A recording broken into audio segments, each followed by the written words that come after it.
সিনেমার স্বর্ণযুগের কিংবদন্তি অভিনেত্রী মধুবালাকে নিয়ে বায়োপিক নির্মাণের খবর নতুন নয়। গেল বছর থেকে বলিউডে এই নিয়ে চলছে নানা আলোচনা। তবে বড় প্রশ্ন ছিল একটাই, পর্দায় কে ফুটিয়ে তুলবেন সেই রহস্যময় হাসির অধিকারিণী মধুবালাকে। প্রথমে এই চরিত্রে অভিনয় করার ক্ষেত্রে নাম উঠে আসে জনপ্রিয় অভিনেত্রী কিয়ারা আদভানির, এমনকি শোনা গেছে কৃতি সেননের নামও। কিন্তু সম্প্রতি সময়ে বলিপাড়ায় ভেসে উঠেছে নতুন এক নাম। সাইয়ারা খ্যাত অভিনেত্রী অনিত পান্ডা মধুবালার চরিত্রে অভিনয়ের জন্য পরিচালকের পছন্দের তালিকায় রয়েছেন বলে শোনা গেলেও এই বিষয়ে এখনও কোনো আনুষ্ঠানিক ঘোষণা আসেনি। এমনকি যশরাজ ফিল্মসের ট্যালেন্ট বিভাগের এক মুখপাত্র এই গুঞ্জনকে সরাসরি নাকচ করেছেন। 2024 সালের মার্চে আনুষ্ঠানিকভাবে ঘোষণা করা হয় এই বহুল প্রতীক্ষিত বায়োপিকের।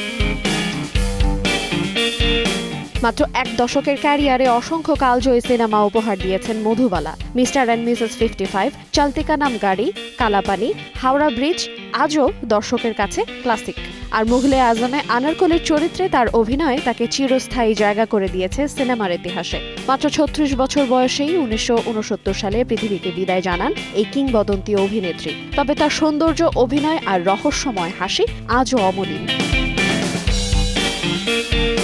কিয়ারা, কৃতি, অনিত পান্ডা না হলেও পর্দায় কে নিজেকে মধুবালার মতন করে উপস্থাপন করতে পারবে তা নিয়ে এখন দর্শকের মনে কৌতূহলের শেষ নেই। আইরিন আয়াত, সময় সংবাদ।